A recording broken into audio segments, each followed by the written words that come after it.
All right, guys, we're on site today right here at the Caribbean Resort in Myrtle Beach, South Carolina.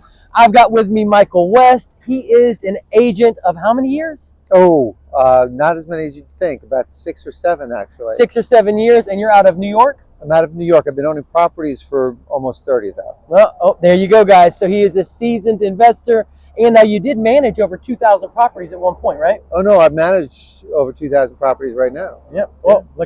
200. My primary place is Suffolk County, New York, where I have 211 doors. Wow, wow. So we're talking to a person who has plenty of experience when it comes to rental properties. Stay tuned, because in the rest of the video, really quick, just turn the camera. I'm trying to get out of this covered area so you can see it. And that right there behind us, guys, that's the Skywheel right here in Myrtle Beach, South Carolina. I bought my first unit in June of, I don't know, 2013, maybe 2014. And I gave this to a management team, and they never rented it. And I fired them in November of the same year. That's absolutely horrible. And I posted it myself. I was really intimidated by, the VRBOs and the Airbnbs. I started on VRBO, and somebody said, "Don't worry, you can do it. You really can do it." And I did it. And within a day, I had booked almost entirely from November into the new year. How easy was that, right? It was ridiculously easy. My concern is this: if I pass the responsibility of management to somebody else who can charge me anywhere from 20 to 40%, yep.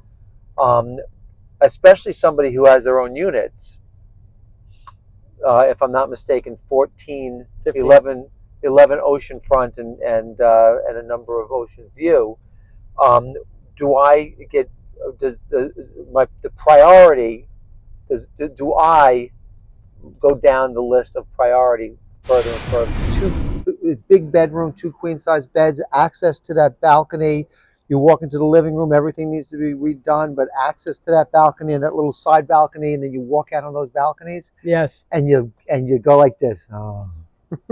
Because you couldn't see yourself having coffee in the morning on the balcony. Oh, thank you for saying that. You couldn't see yourself. You had no sunrise. No, you don't. You fell in love with the sunrise. Well, that's what you're here for. You're here for watching that sun come up and breathing that first whiff of air off of that off the ocean. Yeah. Yeah. Now I was going to take a look around the corner here.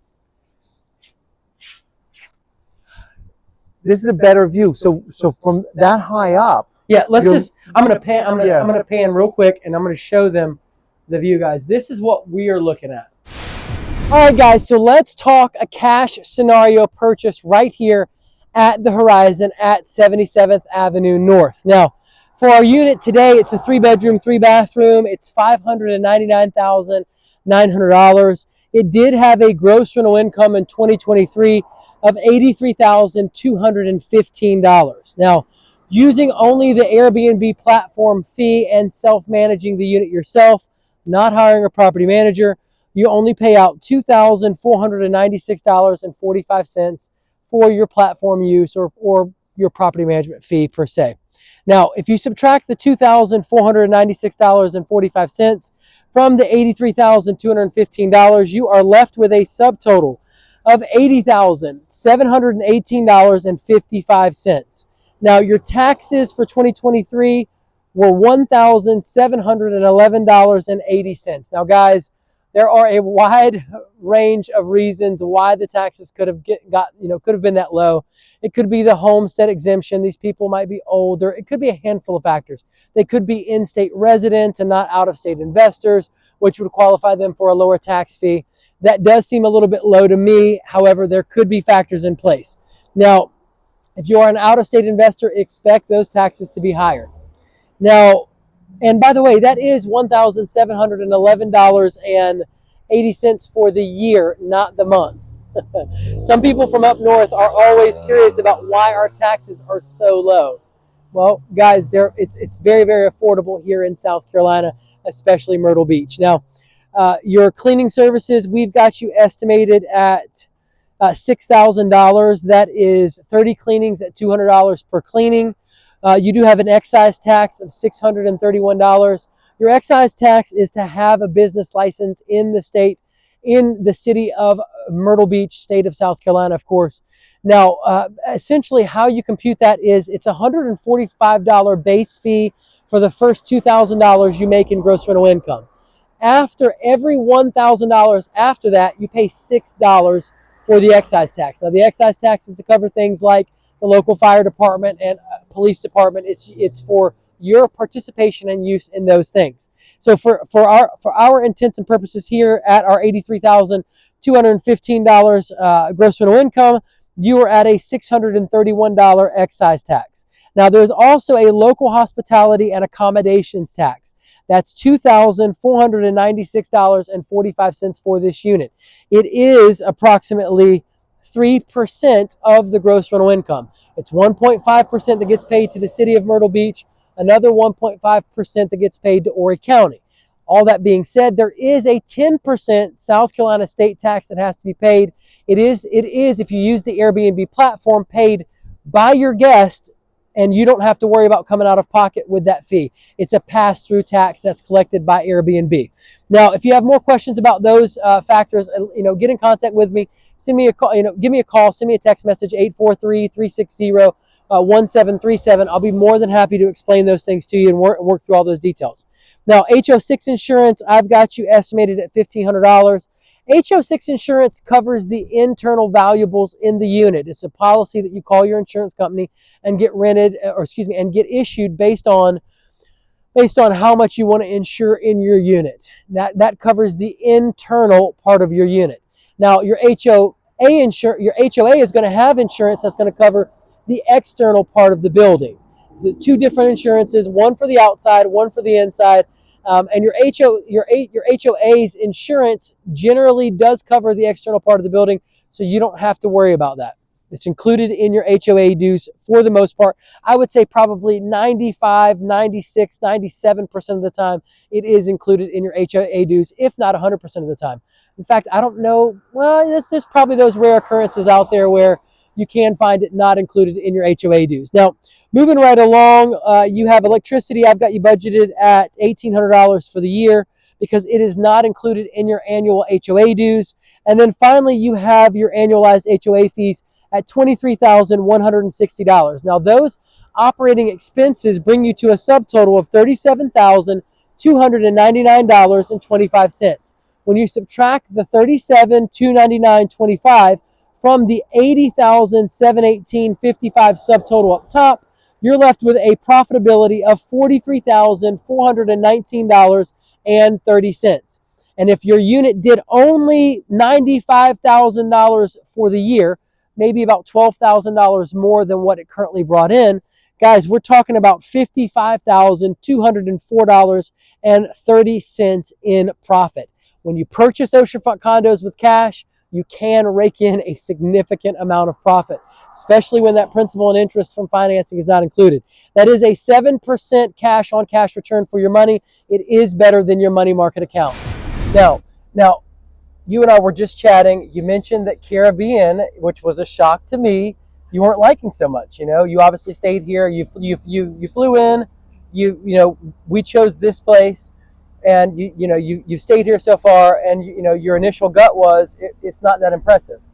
Right. I came in and I went to the front desk. I got in a little bit late, and they put me in the Dominican. The Dominican's going through a full rehab right now. That's the building I told you not to stay in. Well, that's the one that they put me in, and then they said, "Oh," and I went down. I said, "Yeah, I'm not that impressed." They put me on the 14th floor. So they suggested I go out to the Jamaican, which was not that nice either. Not that nice either.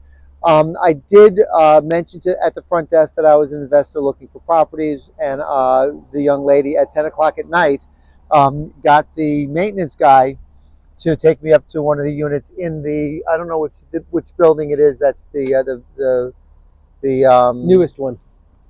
Whatever that was, they brought me in. It was the Cayman. It's well renovated. It's got 2 bedrooms, beautiful balcony. Yep.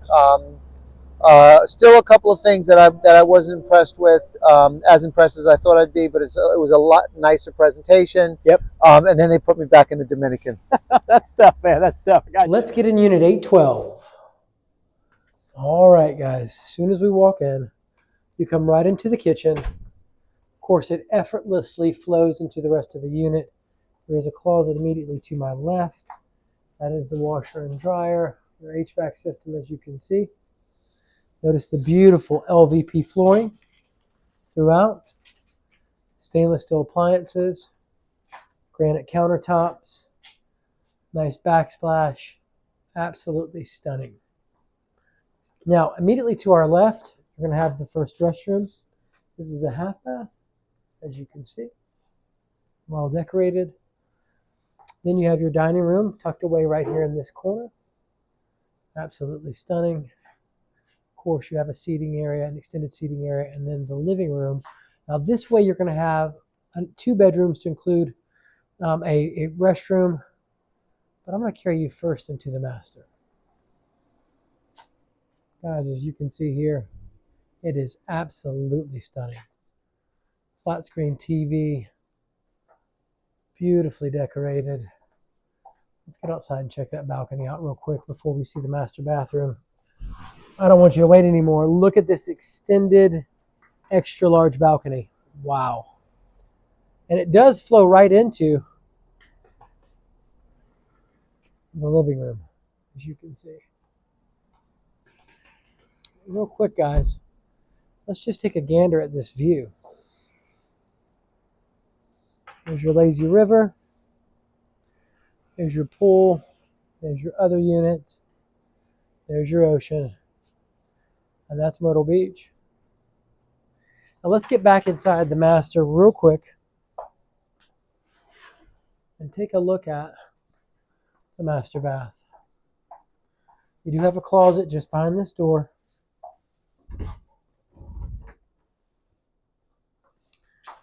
Check that out. A nice garden tub, as you can see, with shower included.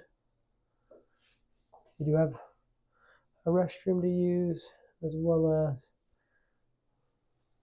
your laundry storage, dual vanities, of course granite countertops, and your own standalone shower. Absolutely stunning, and there's towel in the wet areas.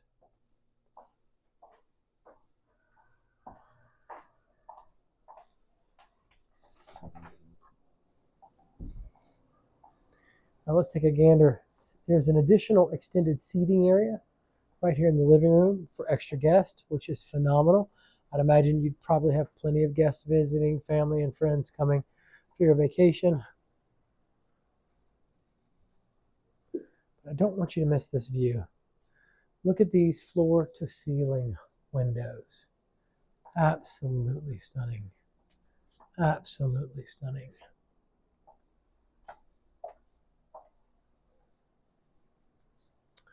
Now you have the community restroom here. As you can see, there's your first vanity. You do have a closet here. We won't open it all the way, but that's where they keep some of their storage stuff for their guests and for cleaning supplies. You have a very spacious and large restroom here with a tub shower combo.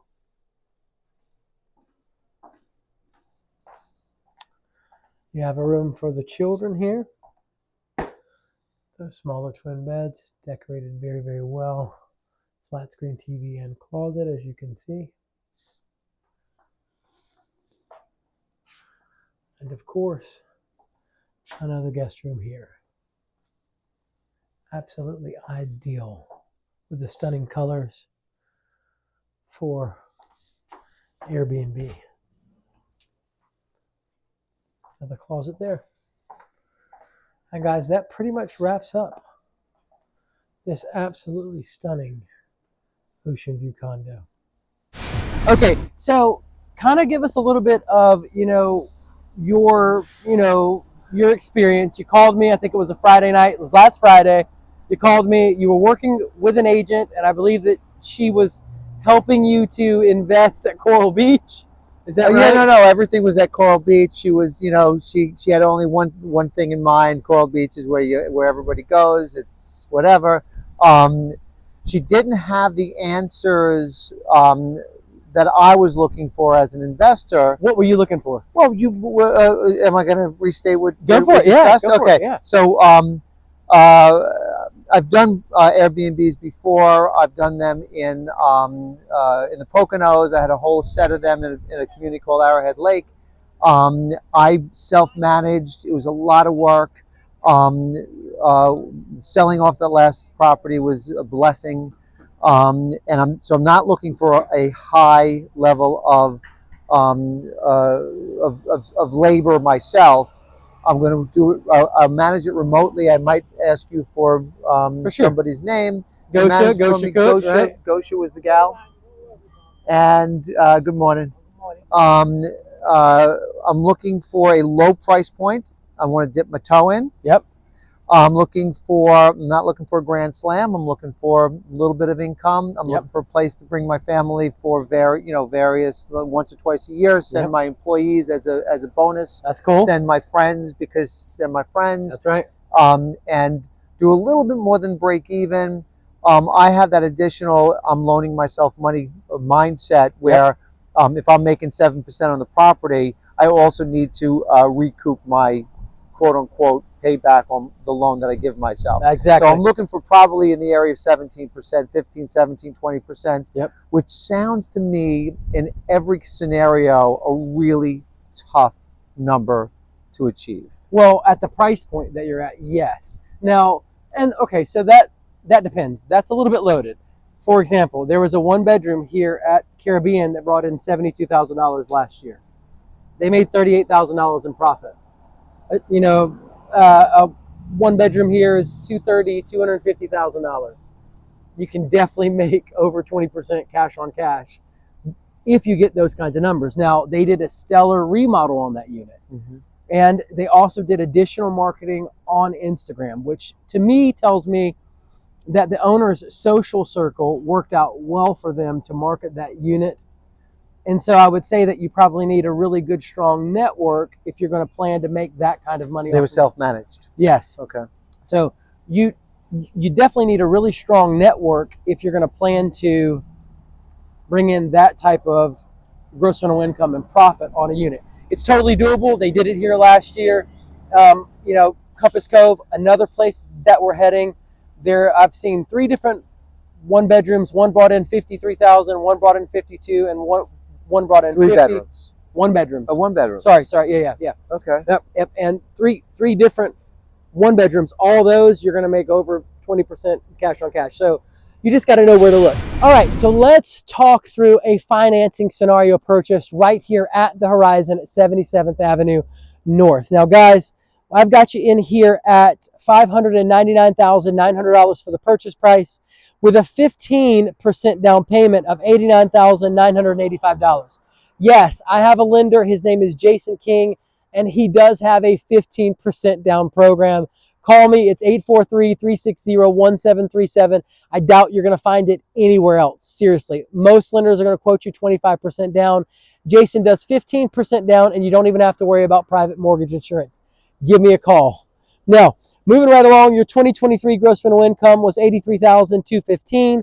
Your platform fee for using Airbnb was $2,496.45, bringing you to, and if you subtract that $2,496.45 from the $83,215 up top, it's going to give you a subtotal of $80,718.55.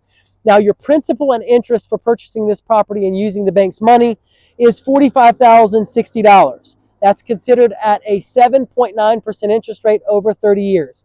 You do have to have a lender that can finance what's called a condotel in our market. A good rule of thumb to help identify what a condotel is and what a condotel isn't. If it has resort in the name, it's most likely going to be a condotel. If there's a high investor concentration, which your HOA can get you that information. Most of the time, your lender finds that out for you. And then also, if it's listed on a lot of the major websites like booking.com, any of the major travel agency websites, then it's probably going to be considered a condotel. Now, basically, for our intents and purposes, a condotel is a hotel that has been converted to a condominium. That's all, guys. And in the financing world, they call it a condotel. It does carry a little bit higher of an interest rate because it's technically considered a little bit more risky. Now, moving right along, your principal and interest again was $45,060. Your taxes were $1,711.80. Your cleaning services at $6,000. That's 30 cleanings at $200 per cleaning. Your excise tax at $631 for that year. Your local hospitality and accommodations tax, $2,496.45. Your HO6 insurance, again, $1,500. Electricity, $1,800 because it's not included in your HOA dues. It brings you, and then finally, of course, your annualized HOA dues of $23,160 for the year brings you to an operating expense subtotal of $82,359.25. Now, when you take that $82,359.25 and subtract it from your subtotal up top of $80,718.55, you have a loss of as much as $1,640.70. In this instance, it is not profitable to finance an oceanfront condo at that $599,000 price range with only $83,000 worth of gross rental income.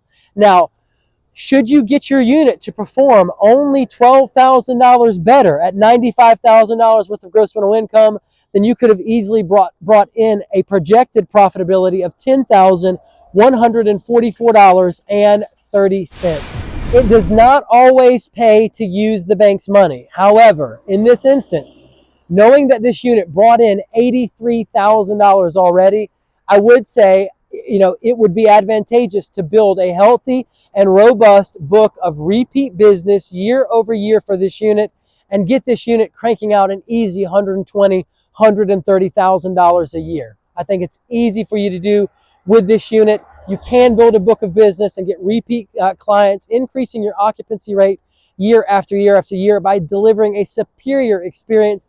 The unit is already decked out and gorgeous. It is already showing a lot of demand.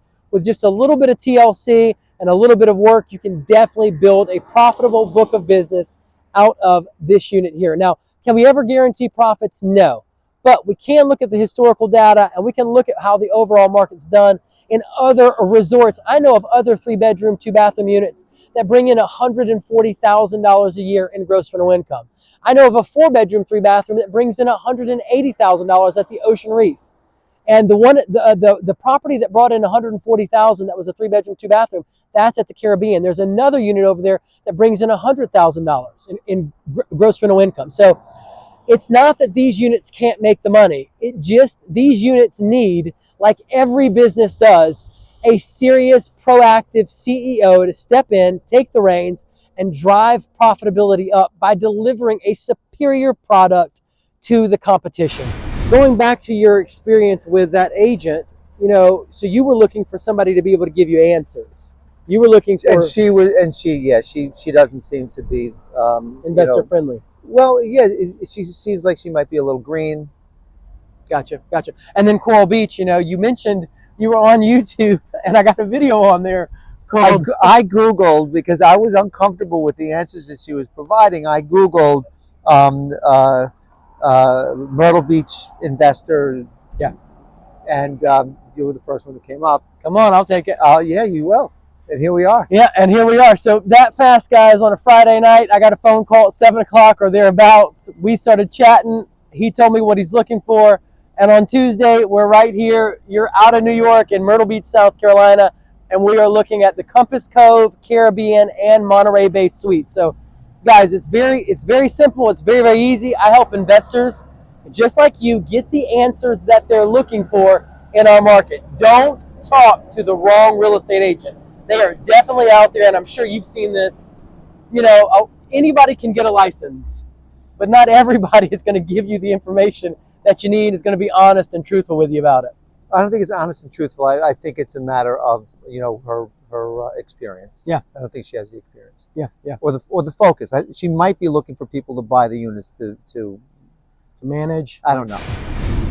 are people when people are looking on Airbnb, and I might be completely wrong-headed about this. Okay. When people are looking on Airbnb, are they driven primarily, especially for one bedrooms? Okay. It was just me, my girlfriend. Okay. Not me and my 10 friends, and we're getting in it for $50 each for a $5,000 unit. Okay. Just me and my girlfriend. Are we driven mostly by price point, or are we going to be looking to to see what the Well, it's that combination. So what happens is the whole win on Airbnb, and for Myrtle Beach Oceanfront Condos, you definitely want to be on the Airbnb platform primarily. I mean, if not only, and I'm not saying don't use the other ones, but that one's the big one that works for Oceanfront Condos in our market. Now, you want to stop somebody from scrolling. That's the goal. The goal is to have high contrast in the photos to where you've got those teals and those pinks, and it really, really pops in those photos. When you have that causes people to stop scrolling, and then they start giving their focus towards the dream of what it's going to be like to stay there for a week or 7 days or a weekend. Now, it's going to be a combination of the price point, and how nice the unit is in comparison to the competition. Now, this is why I now tell investors that it is a great strategy to actually identify the resorts with the lowest gross rental income average, because that's where you've got the most lousy competition. And if you know what you're doing, you go in there, you remodel, you make a stellar unit, and then you can almost set your own prices because the competition's lousy. And for somebody that wants to get that top-notch, excellent stay, they're spending money on their vacation. It's one time a year with their family. They don't really care. Caution goes to the wind. You're going to capture those people over the lousy units all day long, and people will pay a premium for it. I will say the psychology of that makes sense. And if I sort of insert myself into that psychology, I know that many times my girlfriend and I will go on a vacation, and we'll get an Airbnb, and we'll try to balance the cost against the experience that we are expecting to have. Yep.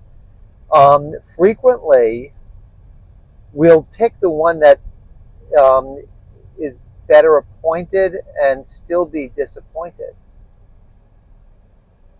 Well, I mean, I can't speak to your I could speak to your personal experience, but then we're getting into a clinical session. I can't really. Well, no, it really is when you're scrolling through the Airbnb. Oh, you're saying the pictures don't translate. A lot of times the pictures don't translate. A lot of times we'll upgrade and not feel that the upgrade was worth the extra cost. The extra cost. Yep. Have you ever had one where it was? Oh my God! We were in Nashville, and we were in the Gulch, right across from LA Jackson's, right across from the station. Walking, it was a little bit of a long walk to Broadway, but it was a walk to Broadway, and it was in the heart of everything. And we had floor-to-ceiling windows and 2 bathrooms, and it was extraordinarily reasonably priced. The best experience we've ever had. It was well worth it. Oh, 100%. Because the pictures matched. No, the pictures weren't even close to how good the experience was. Wow. We did Quebec. We were in the lower city. We were right on one of those art streets, and the pictures were beautiful, and the location was perfect. And we got there, and we couldn't even open the drawers because the drawers were open into the bed. Wasn't very functional. Wasn't very functional. And we still had a great time. Yeah. But there's a disparity between what we're the price point and the pictures and the actual experience that even me and I'm on there frequently, and I have run Airbnbs. Yep. There's like a disparity. There's some kind of a disconnect between the three expectations, or the experience against the expectation against the price. So, but all in all, I mean, we have between 20 and 22 million visitors that visit each year. Yeah. Now, so there's two strategies here. And, you know, you can kind of decide which bucket you'll be in. And it depends on your investment horizon, how long you plan on holding it. So there's always new guests coming every single year, and you'll catch new fish every single year. I mean, I think that that's reasonable with 20 to 22 million tourists and only, what is it, maybe 50, I think it's 55 oceanfront condos we have here. Oceanfront condo resorts. You know, there's only 55, so there's way more supply. There's way more demand, in my opinion, than there is oceanfront supply. So, you know, you can always catch new fish, one, and then two, and I'm not saying do that. Two is you build that year over year book of business, and you get, you know, you increase that occupancy from 80% to 90, from 90 to 95, and then you start, you know, increasing the premium on the prices because you've got so many people fighting for your unit. Now, I think that you can do that, and obviously, you know, for you as an investor, the whole challenge is it's going to be using the feedback that you get from guests about your unit well and wisely to make sure that it is actually a super value added. So, I mean, like, is it doable? Absolutely. Do investors do it all the time? Absolutely. As far as pictures go, and you know that translation, use that feedback that you're getting from guests to make sure that you are giving the best experience. Well, you actually made a very good point. The time horizon baked into, you know, my expectation for owning this unit. I have no interest. If I buy this, I'm gonna hold this and pass this to my child. Okay. As an investment, and if the kid wants to come down and use it, you know, whatever they end up doing. My expectation in this particular market right now, it seems like there's a lot of units for sale. Like, it really seems like there is the inventory. It really feels like it might be a buyer's market. We can drive prices down a little bit. We could probably get in a little bit lower. That's right. And it seems like there might be an increase in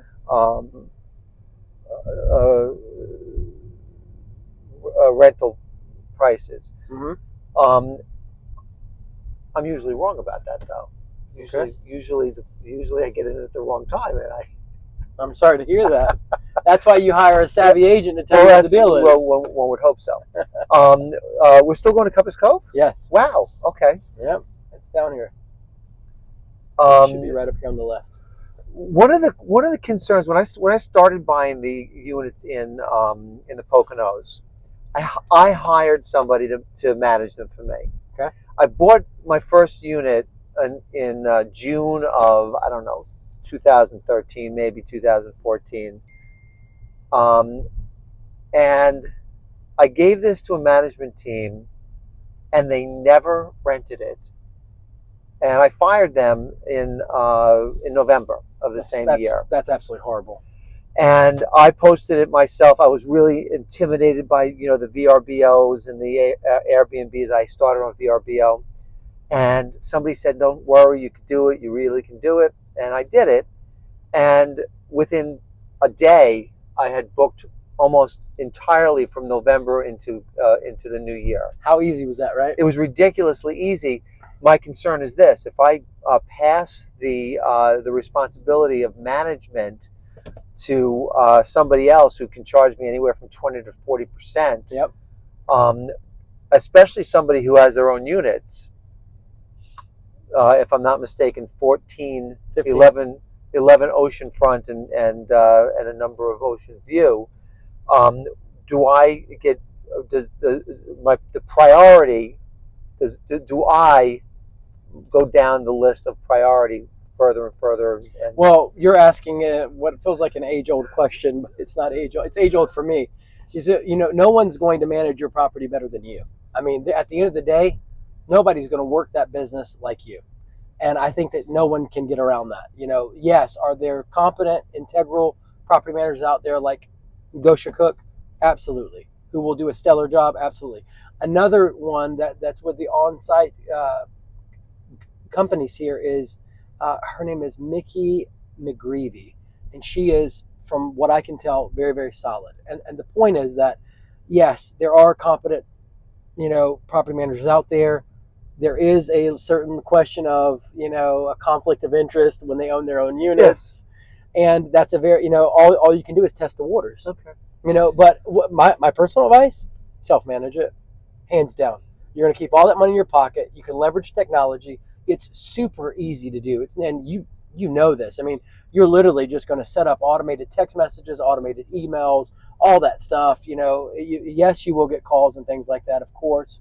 But if you really want to drive that gross rental income up, do your marketing, put it on Google, put it on YouTube, put it all over the place, Pinterest, Twitter, Instagram, market it, and then, build that book of business year over year so that your daughter is going to be inheriting something that's really, really profitable. Now, do you have to go that route? No. If you want to take your first year and pass it off to a property manager, take 6 months to a year, test it out, go for it. I was also told that you're required to maintain continuity with the existing property manager for 90 days. Yes. Once you purchase a. Absolutely. All right. So. And that's according to South Carolina state law. Basically, you will get paid, Here we are. but you have to honor any rentals on the books. Oh, okay. Yeah. That simple, that easy. Now, this is the moment I've been waiting for, guys. I want to talk to you about appreciation here at the Horizon at 77th Avenue North. Now, guys, if you would have bought one of these 3-bedroom units in 2014, you would have paid a whopping $170,000. But you fast forward to 2021, and guys, $440,000. And the unit that we're in right now is at their asking price is $599,900. Guys, we're talking as much as $270,000 in appreciation. $270,000 in appreciation in 7 years. Man, that's a lot of appreciation. So we're talking literally $38,571.42 in appreciation per year.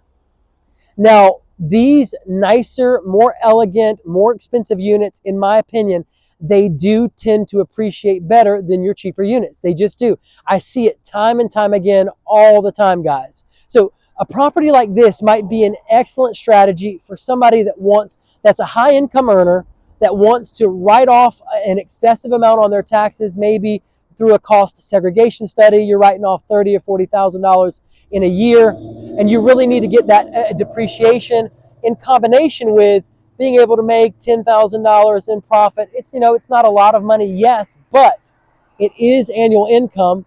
And also, guys, on top of that, you can use it for your vacation stay. So you're saving on your vacation expenses with your family, with friends, as you come and use these units. So, and then furthermore, the end user for a property like this is going to be somebody that's doing a 1031 like-kind exchange, and they're simply rolling that tax-deferred gains from one property to another. This is the type of investor that purchases a property just like this.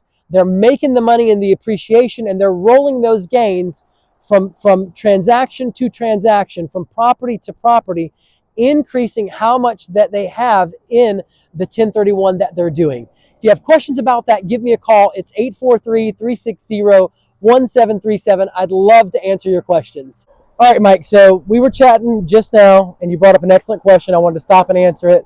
Shoot away. Okay, so I've been waiting for the top and the burst of the bubble for a bunch of years right now. Okay.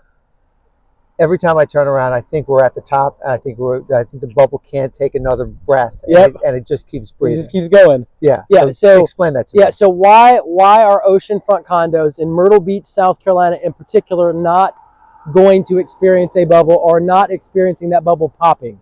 Why do the prices just keep rising and rising and rising? All right. Okay. And why should an investor buy?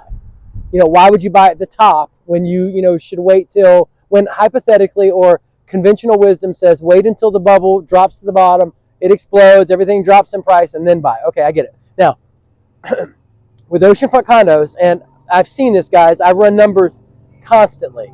Oceanfront condo prices have many of the oceanfront resorts have appreciated well over 100% in our market.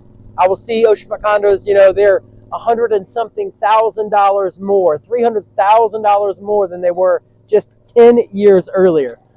And prices are still rising and prices are holding. So we're technically in a buyer's market right now. There's 6.5 months of condo inventory on the market. That means it would take our agents 6.5 months to sell everything that's out there. But prices are not dropping. People are not giving you great deals on their oceanfront condos. Sellers are holding to their prices. The reason why is Myrtle Beach has been the fastest growing market for the last 3 years out of the 150 most populated markets in the entire U.S. We have baby boomers retiring at a rate of 10,000 per day. They are the wealthiest and largest generation in America's history, and they're moving to Myrtle Beach and to Florida. We had 90,600 people move here last year. New construction in our market is through the roof. They are building, if you just drive around for a half hour, you will see they're building everywhere that they can build in our market. Right across the street. Right. Yep. Speaking of that, guys, look, right across the street, just like Mike pointed out, they're literally building, guys. So the whole point is that our market doesn't behave like the rest of the nation because it's insulated. It is a vacation resort market, and because there is such a numerous amount of baby boomers that are retiring and want to be at the beach, we have a 6% year-over-year annual growth rate for the next 10 years. So, basically, it's, in my opinion, it is very safe to buy a property in our market because we are not going to see that bottom of that bubble anytime soon. Unless baby boomers, the wealthiest and largest generation in America's history, stop moving to the beach, prices are going to keep going up, and prices are holding. And it's crazy. I will put in offers on oceanfront condos. I just did one, Aaron Melton's deal. And sure enough, guys, we came in $20,000 on the asking price, and they would not move on the price. And I see it lately a lot. Sellers will really, they'll take $10,000, $15,000 maybe, if you're lucky, off of a price. But really, they are hesitant to give you anything because they know that the value's here. Now, we've got, I want to say it's, who is it? Is it Hilton? It might not be Hilton. We got one of the really, really big names building a $100 million place here. Now, if the big boys are building a $100 million place here in little old Myrtle Beach, South Carolina, it's because they know that the demand is here and the growth is here. It makes sense to be in our market. So I don't think that we'll see that bubble pop anytime soon. Okay. I believe you, or I believe that you believe you. Okay. But we'll say. Okay. Right? Go ahead. Shoot away. Oh, no. The future will tell. Absolutely. In 10 years from now, when I'm cursing you, or I'm taking you out for a steak dinner. Yeah, I'll take a steak dinner for sure. All right, guys. So let's cover depreciation here at the Horizon at 77th Avenue North. Guys, with a purchase price of $599.9 and short-term rentals being allowed to depreciate over 39 years, we have a taxable income deduction of as much as $15,382.05 per year. And you definitely, for you high-income earners, you need to get in contact with your CPA about doing a cost segregation study on your short-term vacation rental property here in Myrtle Beach, South Carolina. Some people can write off, just if they choose in the first year, as much as $30,000, $40,000 in a taxable deduction just by doing a cost segregation study in our market. All right, Mike, now we have just toured 2 different oceanfront condos right here at the Compass Cove. Your initial thoughts comparing Caribbean with the Compass Cove. Why do you like Compass Cove more? It's a better experience when you walk in. The place looked like it was not under construction. However, we did walk through the pool area, and there's a lot of stuff under construction. Seems like this time of year is when people That's right. Yeah. So fixing things up. The smart HOAs do all of their value-added repairs and maintenance during the off-season months because they don't want to inconvenience the stay and experience of all of our major tourism that happens April through September. That's our peak season. So Compass Cove for you is a win compared to Caribbean. I like this better. I like you showed me some differences between how different units were renovated the renovations do make a gigantic difference in the experience of the unit when you first walk into it. Of course, the focus of every one of these ocean fronts is going to be, let me get to that balcony and let me take a look out, and that ocean is the same for everyone. Yeah. By the way, that's the same experience that I had at the Caribbean. When I got there, it was dark. It was after sunset. I got in. My experience was, this is just a hotel room. I woke up this morning. The sun is rising. I've rushed to get onto the balcony. I made myself a cup of coffee. I called my girlfriend up. I teased her because I'm here and she's up north. I read a little bit of as soon as the sun came up over the ocean, my experience of the entire room changed. Yes. Yeah. However, I think drawing people in, if I'm going to be doing this as a business, I think drawing people in, people are going to want to see those floors, the vinyl floors. That's right. Every one of those kitchens is dated. Every one of those bathrooms are dated. That's right. We also discussed sleeping arrangements, how many beds to have here and there. Converting a 1-bedroom to a 2-bedroom. Yeah. We're not there yet.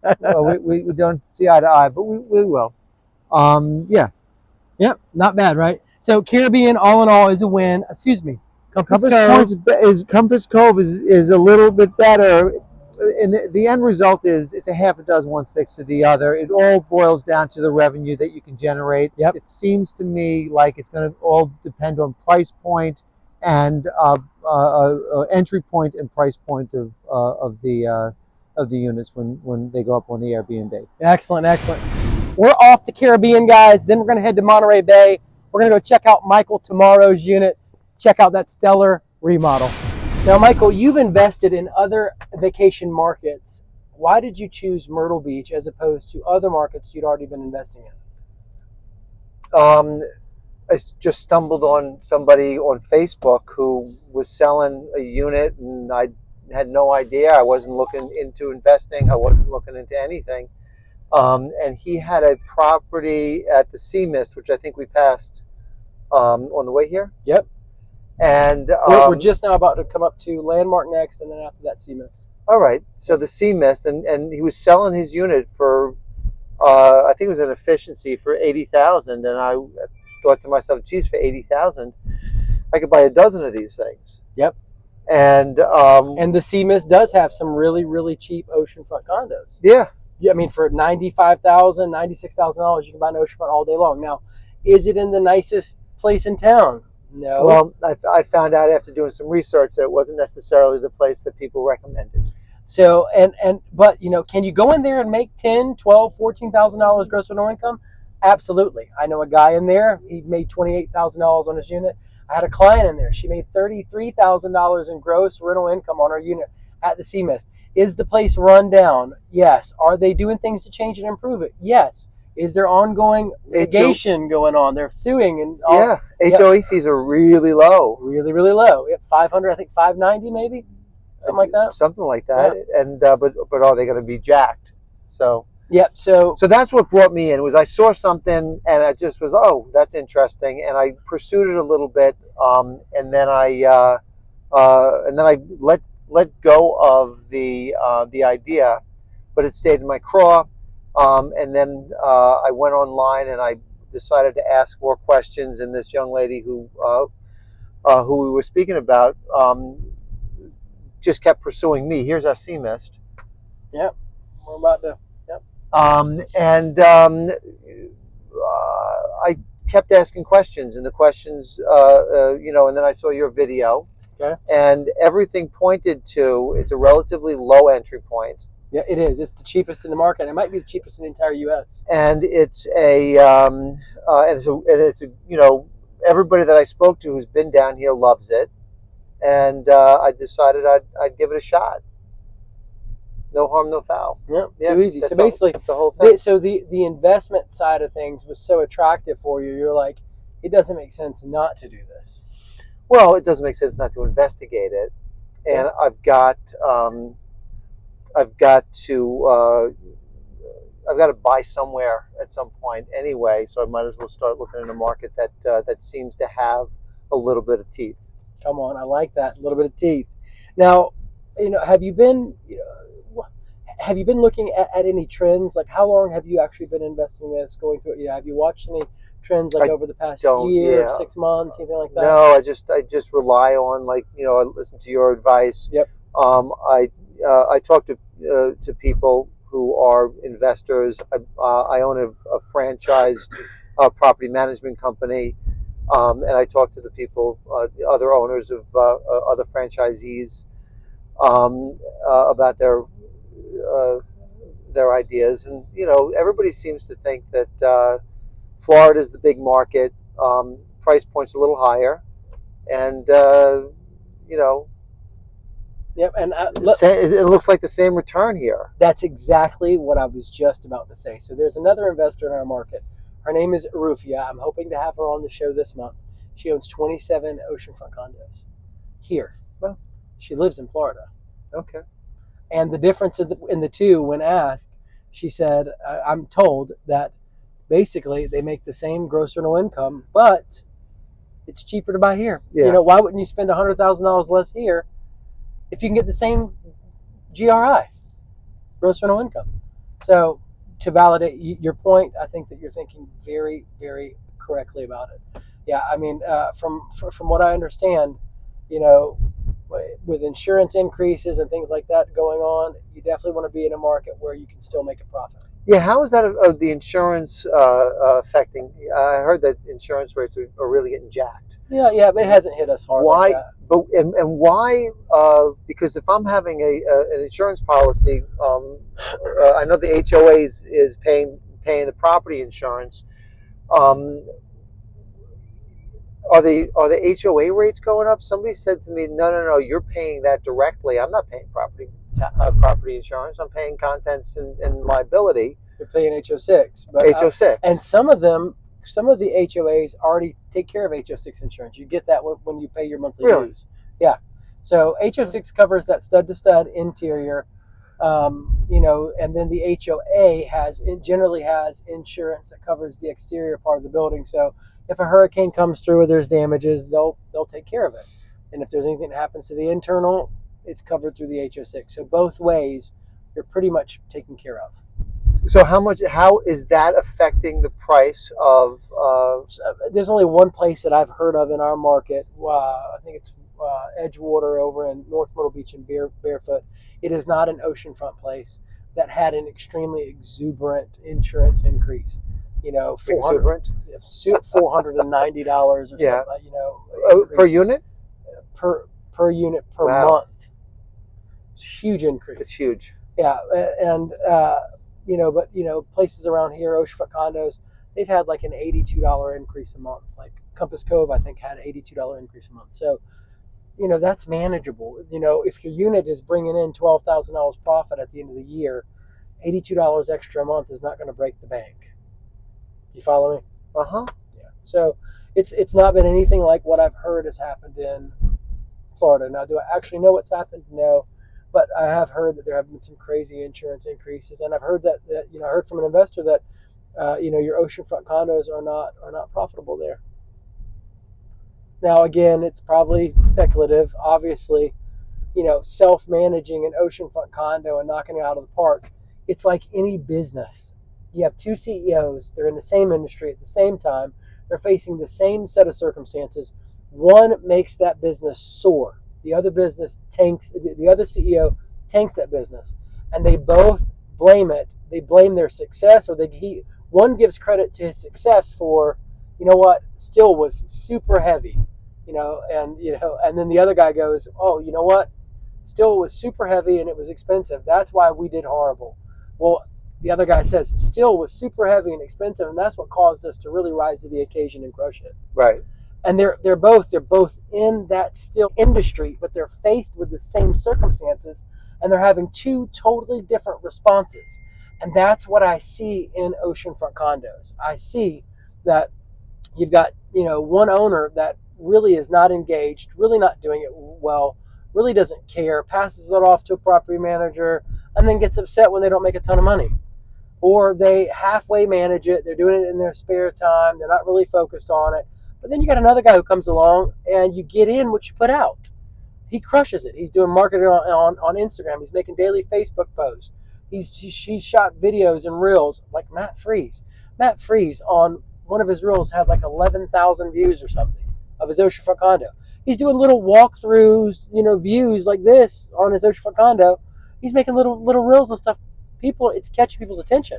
11,000 views. And the whole point is that you got somebody who actually cares about what they're doing and they do really, really well. You got somebody who doesn't and they don't do well. We just passed through what I'm guessing was the boardwalk area. That's exactly right. And that looked like a lot of fun. Yes, it is. How far away am I? I can't walk there. I got to Uber there. No, don't I? you can walk there all day long. I'm an old man.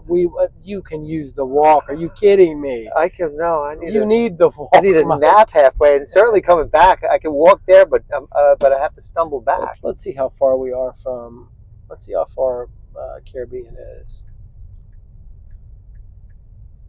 You're 0.9. Because that's why I'm coming down here. You're 0.9 miles away. You're a 4-minute drive.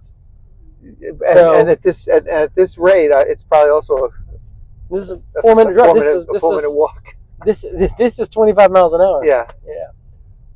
It's a mile away. That's okay. That's a good walk. That's an easy walk. Man. Okay, you got that. All right. So all in all, you think I can do it? Oh, absolutely. What's your opinion of downtown Ocean Boulevard? Everything you've seen. It's November. I want to get back to there. I want to get back to. I want to boardwalk. I want to have a beer at the Land Shark or whatever that was. I want to, I want to take my kid or my girlfriend on the Ferris wheel.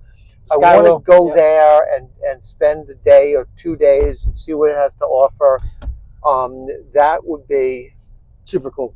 Yeah. Now, a place that you want to go visit, since you're really close to it, is going to be called Broadway at the Beach. Okay. You definitely want to get an Uber and go visit Broadway at the Beach. Where's that? It's 6 minutes up the road. Back that way? This way. Oh, that way? Inland, yeah. Okay. 6 minutes inland. It's a 350-acre tourist attraction. There's every kind of shop, every kind of fun thing to do. I mean, like, it's where you want to go in our market. Okay, so I should. I mean, Wahlburgers, restaurants, dining, activities, fun. The Wonderworks, the zip line place. You do zip line. It's actually on water, so there's like a little boat ride thing you can do. I mean, every kind of restaurant you can imagine. Paula Deen's. I mean, you name it, it's there. There's nightclubs. Does the price per unit increase as you get closer to that boardwalk? I did not take you to Bayview because there were no Bayview 1-bedrooms you could afford in your price range. Okay. Not that you could afford. You can afford more. We both know that you can afford more. Yeah. But you're just dipping your toes in the water. I'm a sea dip. It's a sea dip. Sea dip, yeah. All right. So yes, there's Bayview, which is right there at the boardwalk, which makes excellent gross rental income. And what's the price point for a 1-bedroom there? I gotta pull it up. Bear with me. Let me pull it up. But I can tell you, it is more expensive to get in. This is me coming up, right? Caribbean, yep. You all day long. I will pull 1-bedrooms up and give you that price range shortly. All right, Michael. Now we obviously threw a Hail Mary real quick. We're going to head over to the Bayview because it's right there next to the Skywheel and the boardwalk. Now, walk me through why did that get you super excited? Oh, I love the idea of going to the boardwalk. We drove through. You were talking about something, and all I wanted to do was talk about the boardwalk and the and the Ferris wheel and the and the shops and like I've got the Sea Captain next door. Yep. It was great. It was okay. Yeah. But I want some variety. Yeah.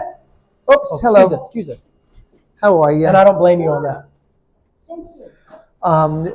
And that's what if I'm coming to Myrtle Beach, I'm coming there for the nightlife and the experience and the day life and all of that. I'll bring my kid. You want to be right in the middle of the action. If I'm right in the middle of the action. Yeah. And there's probably a lot of other guests that are going to feel the same exact way. And the price point ain't that far off. I am losing the ocean view. The ocean view. But if somebody is as excited about the attractions as you are, then you can see where that would rent really well. And if I'm doing well with that unit, I can always look at this is the construction I'm having. Yeah. If I'm doing well with that unit, I can always buy another unit. Come on. an oceanfront a little bit further off and see how I do with that one. We're right here. Up. All right, guys. Now we're going to take a peek into Michael tomorrow's Oceanfront condo to check out that remodel. All right, Michael. So give us your opinion of Michael tomorrow's Unit 920 at the Caribbean. It's all tarped up. Yeah. You pull away some of it. You take a look at the cabinets. The cabinets look much nicer. I'm in the unit, literally above it, four floors higher. Yeah. And four floors higher. I'm in the 14th. That was on the 9th, correct? Yeah, 9th. My unit, I walked in and I was disappointed. I looked at that unit and it's got a lot of the floors look nice. The bathroom, that mirror in the bathroom, Super cool, right? Super cool. The accent wall, beautiful. Yep. Right. All of those little things. If I walked in on that, it would be a totally different experience in the first 10 seconds of being at the Caribbean. Right. It would have affected how I felt about my stay. Beautiful. Just really beautiful. Yeah, good job, Michael. Come on. All right, so here we are chatting away. We're leaving Caribbean. We didn't even look at the 2 units that we had booked because I saw that look in your eye. And, you know, I'm not trying to say that I'm getting that mushy feeling. Oh. But I am saying that I have helped enough people buy properties to know that when they get that look in their eye, they're seeing their future. I will see a person walk into a home and they'll go into home after home after home, and then all of a sudden they'll get this look in their eye and they will shift into joy. And what they're experiencing is they're seeing their future. They're seeing family members there, they're seeing dinners, they're seeing talks, they're seeing playing in the backyard, they're seeing grilling out. Whatever it is that they're seeing, they're having that experience. And when we drove by the boardwalk and you saw Bayview, you're like, oh dude, I can see it. I'm bringing my girlfriend here. I'm bringing my kids here. We're going to be playing there. I'm going to take them to the Ferris wheel. I'm going to go to the restaurants around here. I'm going to hit all the little shops, and it became real to you. And so we have basically just ditched Monterey Bay Suites, and we're heading over to Bayview. I've already booked a unit, or 2 actually, and we're going to go see what's available at his price point, at a place where he's really comfortable at investing and tipping his feet in the water. Over at Bayview, because it's to be honest with you, I think you've caught a glimpse of your future, and you know it might sound psychological or is that me? Sentimental. Yep, that's you, but it's very real. I see it all the time. So kind of walk us through, you know, your experience with that place. I mean, we drove by. You said you didn't want to talk about what I was talking about. Oh, no, we were. was that? I hope I didn't say it like that. It's okay. No. As we were driving through, I'm thinking to myself, this is why I came to. This is what I expected when I thought about being in Myrtle Beach, was that strip. And I asked you, how do I get closer to it? Yep. And your first response was, you know, the price point, you're not going to get oceanfront. And I was like, maybe oceanfront isn't the most important thing to me. Which is a whole nother conversation to be had. You know, I'm just going to chime in if that's cool. You know, Michael's comfortable not being oceanfront. Bottom line, he had one of the first questions he asked me was, you know, ocean view versus oceanfront. Gosha said there's not much difference. And I argued that point, and I'm like, hey, if you take a brand new 2 equal units, flawless remodel on both of them, you put them side by side, the one that has the oceanfront is going to outperform the ocean view every day of the week. But also the one closer to the action will outperform the one further from the action. Now, what we are describing is shifting from, we're talking about competing interest, consumer interest. We're talking about guest interest, tourist interest.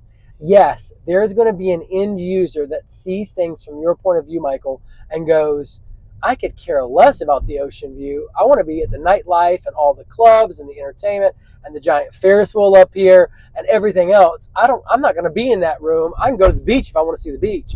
I just want to be close to the action. There is an end user that's going to do that, and most likely that end user is going to be the perfect audience for the unit, because they're going to be able to rent your unit slightly cheaper than an oceanfront unit, because you got to be competitive. Mm-hmm. and they're going to get what they actually came for, and you're going to book it. Well, let's hope so. That's the aim. Look at this. I get ice cream next to the place where I get my hair wrapped. You saw yourself drinking a beer at Landshark, which is right across the street, right over here. There's tons of stuff to do over here. It's the happening spot.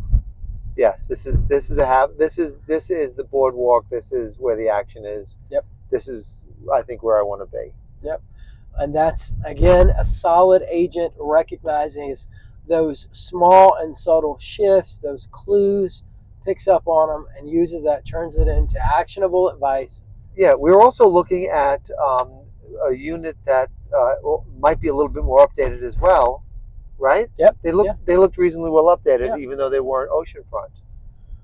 Yep. So how much further down are we going? It's right there. Oh, literally. Good. Oh no, that's Homewood Suites, but it's just a little bit further down.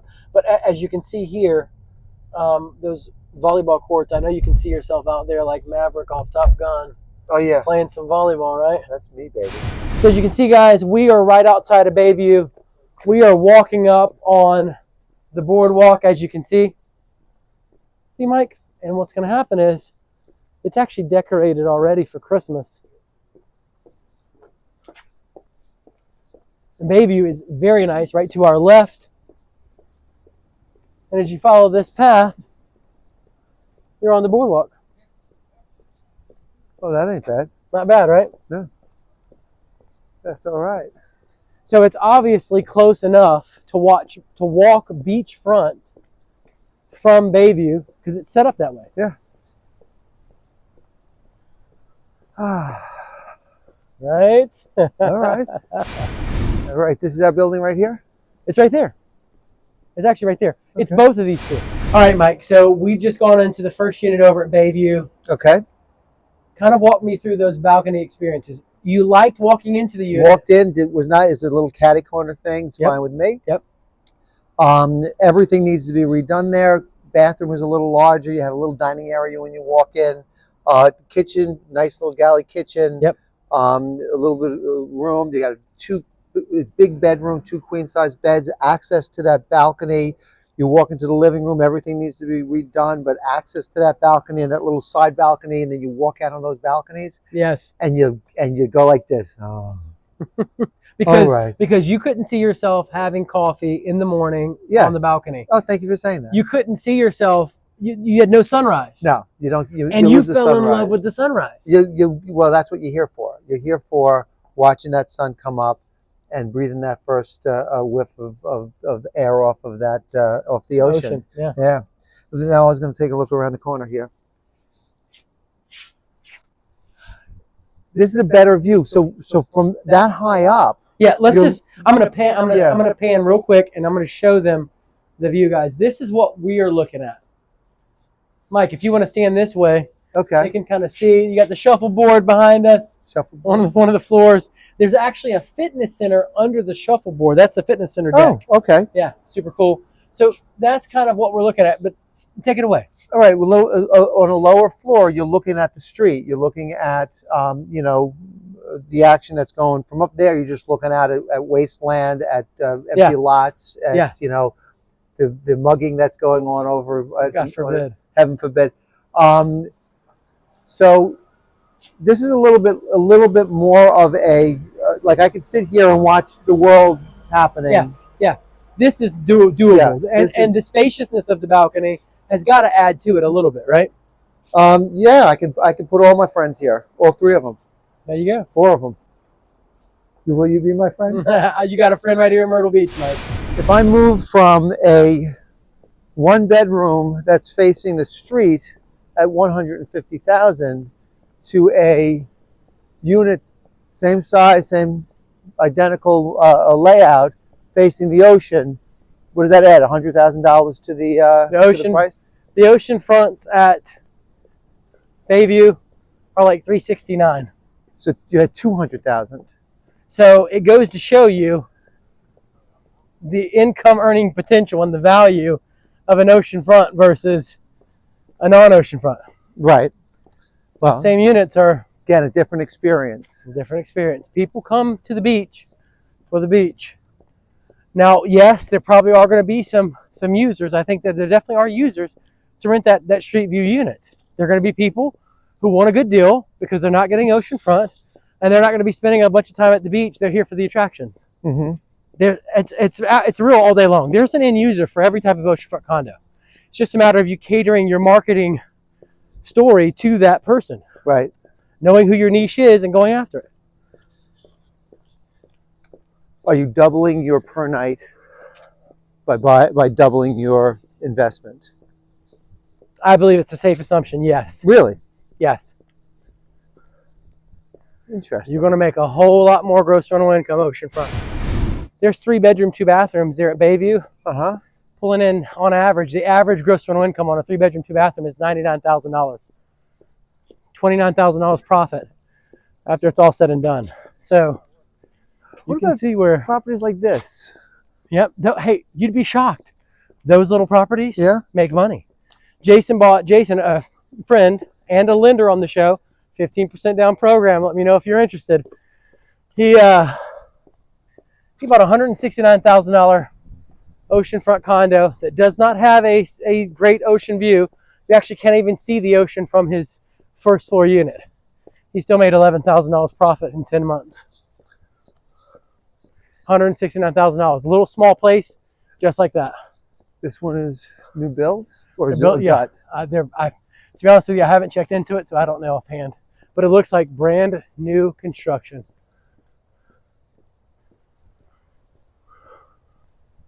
And are we here? You're here. Is this us? Yeah, this is us. That wasn't a bad walk. Not a bad walk at all, right? That's why Bayview is called Bayview on the Boardwalk. Because this is technically this is the boardwalk. Now, it's going to change a little bit up here, but I mean, that's what you're paying for. Proximity to everything that's happening. They have live concerts up over here. All kinds of stuff. Summer is busy. I kind of want to go to every one of these bars. I hear you. Now, this is the heart of the boardwalk. Once we start getting into this area, and this is where you start seeing the crowds. Year-round, we have activity here? Yes. You're at Myrtle Beach Oceanfront Condos 12 months out of the year.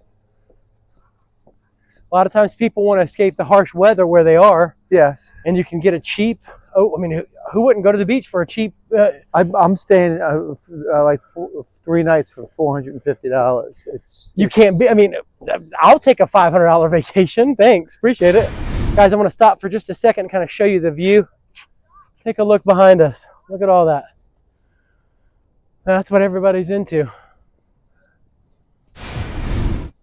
This has as much attraction to me as the oceanfront. Yeah. All right, so we're starting to get into the section of the boardwalk where there's restaurants and, you name it. There's an arcade here. Arcade. Fun Plaza Arcade. Dirty Don's, Oyster Bar and Grill. Obviously, there's all kinds of little places to take pictures for Disco friends Turtles. And family. Disco Turtles. Disco Turtles. Dirty Don's. Oh. Dirty Don's, Oyster Bar and Grill. Paradise. General stores coming up. And they've redone this.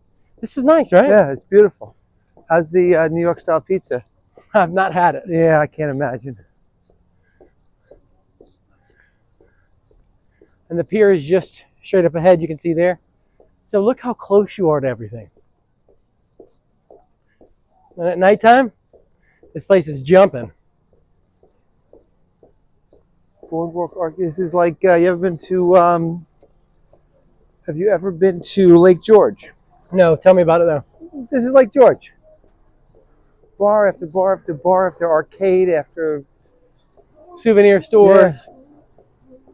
You cross the street and there's bumper cars and miniature golf and laser tag and. Yep.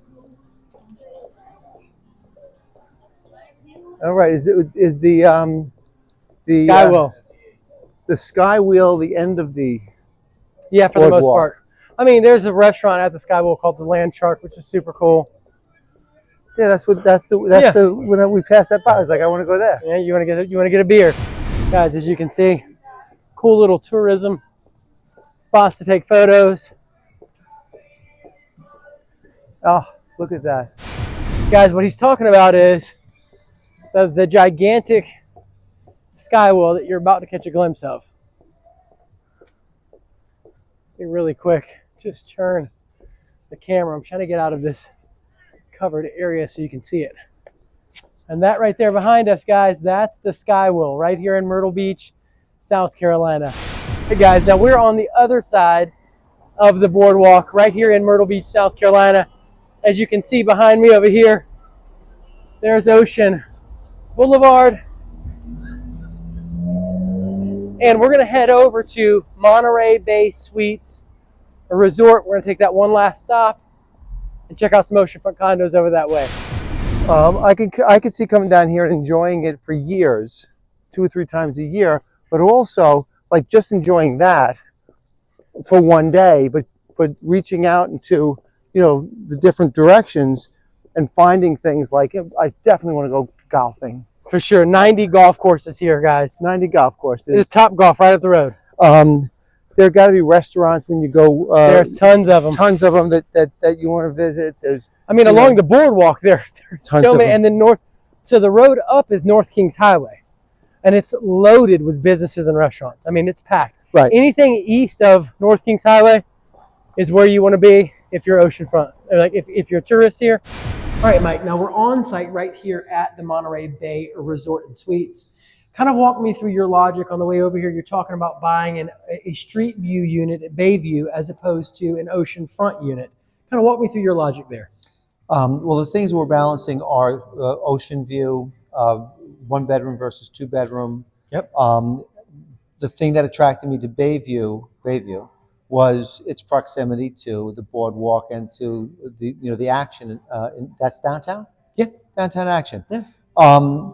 If I'm looking at a unit that's costing me $150,000 versus a unit that's costing me $300,000, okay, I'm making $29,000 on the 300 versus 20 on the 150. I could take that $150,000 and put them in an investment or yep. in another property that somebody else is managing, yep. or a fund, etc.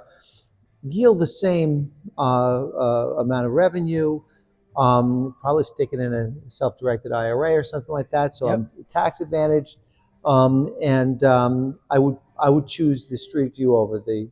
Yeah, in other words, the $9,000 spread isn't enough to justify paying $150,000, paying the extra $150,000 for an oceanfront unit. Right. And I don't blame you. Yeah.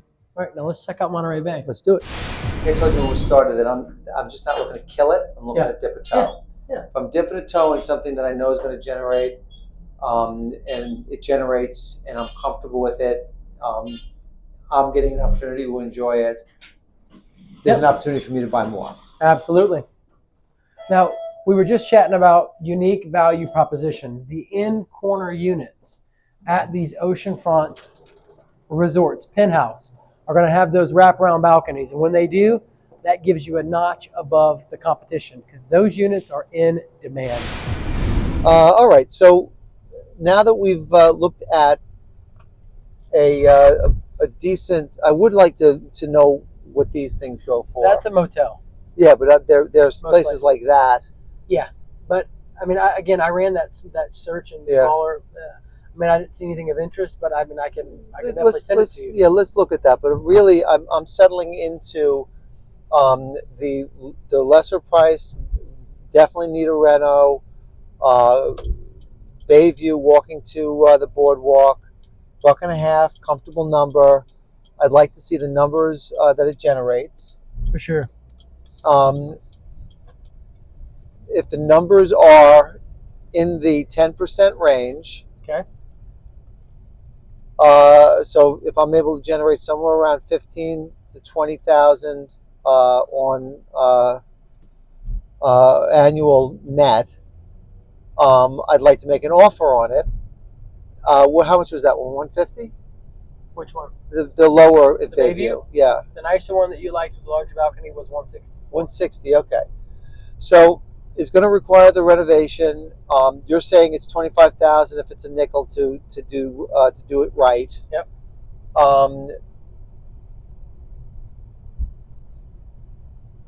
Build that into the price. Yep. You know, what are we looking for?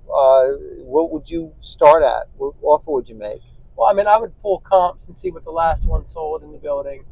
Generally, though, I mean, even apart from that, you know, we can start our offer at around the last comparable, but at least $20,000 on the ask price. I tell clients this all the time. With a unit that's ocean view, that's non-ocean view and a street view like that, I might would go even lower.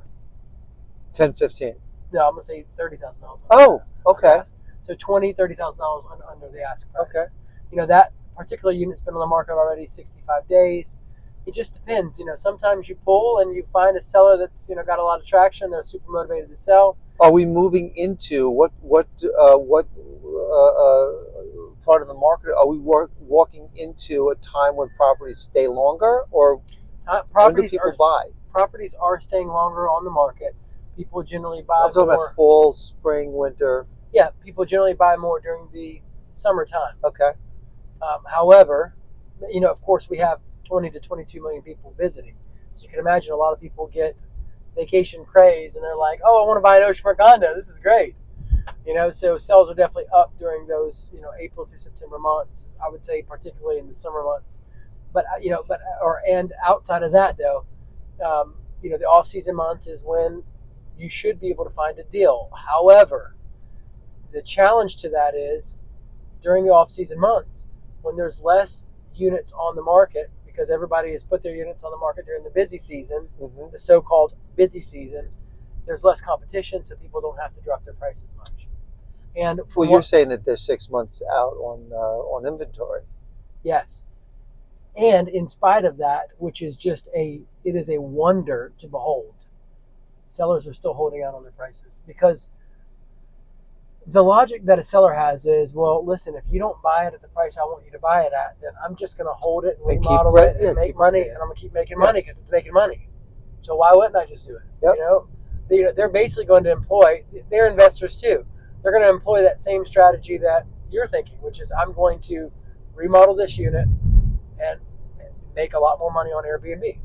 And so that's kind of their logic, and that's what kind of puts you between a rock and a hard place, in the sense that it's sometimes difficult to get the sellers to budge on their prices.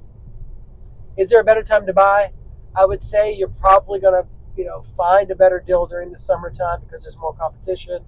You know, more likely that people will drop their price because they know there's lots of units on the market. However, in our market, there is already a lot of units on the market, summertime or wintertime. So at this point, it would be more about finding a buyer that would give you the best deal for your money. You know, maybe throwing a few verbal offers out on a few different properties and seeing which one stuck, which one gave you a little bit of play. In your case specifically, I think that the 164 unit is the nicer unit of the units that we saw at Bayview. Right. So, I mean, I would tell you that's the one I would go after. All right, and those are the only two in Bayview that are available? There's some other ones available, but they're higher in price, like 170s, 178, 179. Okay. Yeah. Well, you know, let's. And I will tell you that the units I saw at the 170 something price, yeah, the two other units I saw at that price, one of them didn't have photos of the inside of the unit, which means it's a disaster. That's a good bad sign. It's an address. It's a bad sign right there. Right. And then the other unit, the view was the other side of the building, and it was horrible. The view was absolutely horrible. So from the investigation I've done, the 164 unit is the unit I'd go after. Okay. All right. Why don't we go after one of those, and we'll throw a number at it, and you know, let's throw a number at an oceanfront. Okay. At the Compass Point, right? Compass Cove. Compass Point. Compass Cove. Compass Cove. Yeah. Absolutely. I'm all over. I think it's brilliant, and let's find out who's going to give us the most play. And I will tell the listing agents, hey, listen, I've got an investor. He's throwing 2 offers out right now. Whoever gives us the best deal, that's where we're going. Okay. Sound like a plan? Let's do it. Let's see what happens. Run up the flagpole. All right, Mike. Now, real quick, let's talk about building generational wealth. You mentioned that, you know, you're buying this oceanfront condo, but it's ultimately going to go to your daughter. So, kind of walk me through your exit strategy, and then, what that looks like to actually pass wealth on to your child. Well, I mean, we've already set up all sorts of trusts, and right now, my objective is accumulate to pass it along to my child and my grandchildren. So I don't know what my exit strategy is really. I think my intention is to buy something, maybe a couple of things, and have it be a place for because I'm in real estate also. I know a lot of people who have held on to properties that they otherwise would have sold or would have been wise to sell because the kids just want to go back there every single year. Yep. I expect if I bring my kid down here and we have a great time, they'll bring their children, etc. They'll go to the same places. They'll watch it develop. They'll watch, they'll form friendships, etc. So yeah, there's no intention to purchase something and sell it. The intention is to purchase something and maybe build upon it. I like that. So you plan on, once you get your feet wet, go maybe buy 2 more, maybe buy larger units. Yeah, maybe buy a couple more things and have an existing business, not just a property, but a business down here. Yep, wonderful. It's a nice place to live. Absolutely. And it looks like. And your first impression of? It looks like fun. It just looks like a lot of fun. Beach. Yeah. Yeah, it looks like a good place to walk the boardwalk. It is. Yeah. 20 to 22 million people a year. Number 2 vacation destination on the East Coast. What's number 1? Florida, I would assume. Where in Florida? I don't know. Well, I will tell you that I want to say like maybe Miami? 10 out of the top. I know that 10 out of the top something places in Florida are like vacation destinations. Nice, yeah. So like there's lots of places in Florida that people like to visit. Yeah. So, but either way, so I'm going to drop you now over at Landshark. Yes. You're going to grab some food. I am. And you're going to walk around and check everything out. I am, and then while I go to work for you. And then you're going to come back with some red meat for me. Some good news.